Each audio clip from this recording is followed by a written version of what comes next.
Voici la situation. Alors, sur le dessin qui est en bas, T c'est X, A et H c'est XF. Donc T plus H c'est XB.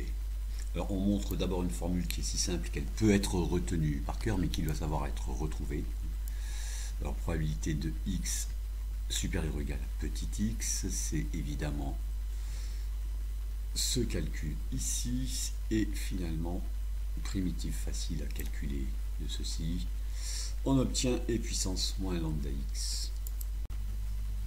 On rappelle cette formule sur les probabilités conditionnelles, P de B sachant A, c'est P de A inter B sur P de A, et on l'applique à x supérieur à T plus H, sachant x supérieur à T. Alors, ça fait cette intersection ici. Mais x supérieur à t inter x supérieur à t plus h, vu que h est positif, c'est bien x supérieur à t plus h. Et puis d'après cette formule donnée ici, on obtient finalement ceci, ce qui est bien égal du coup à e moins lambda h, c'est-à-dire p de x supérieur ou égal à h. Donc on a démontré cette formule ici. Avec les valeurs numériques du dessin ci-dessous, c'est écrit comme ça. Si t vaut 5 et h vaut 2. Alors, des études statistiques ont montré que les lois exponentielles sont pratiques souvent pour modéliser des durées de vie de composants électroniques, d'ampoules, etc. Voilà, sachant alors en milliers d'heures par exemple, donc ici l'abscisse c'est le temps, sachant qu'une ampoule a fonctionné déjà au moins 5000 heures, probabilité pour qu'elle fonctionne plus que 7000 heures, c'est juste la probabilité pour que quand elle est neuve, elle fonctionne plus que 2000 heures.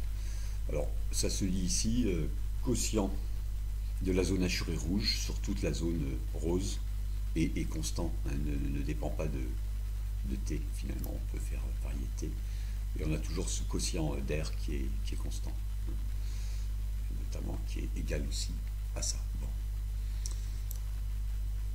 On peut le lire comme ceci, p de x supérieur à t plus h, sachant que x supérieur à t, ce quotient d'air ici, ne dépend pas de t. On va maintenant considérer l'air de la zone hachurée en bleu ici, en démontrant ce résultat. Voilà. Probabilité que x inférieur à t plus h, sachant que x plus grand que t, c'est p de x inférieur à h. C'est-à-dire, ici, le hachuré bleu sur tout le rose, ça ne dépend pas de t, c'est égal à p de x inférieur à h. Alors, pour le démontrer, on utilise cette formule qu'on a vue tout à l'heure avec ici p bar.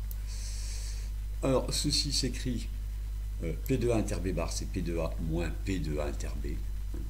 Bon, parce qu'on a cette formule-là qui est bien connue. Et du coup, quand on écrit p de x inférieur à t plus h, sachant que x est plus grand que t, ça fait ceci, formule des complémentaires. Mais ceci, d'après cette formule en rouge, c'est aussi ça.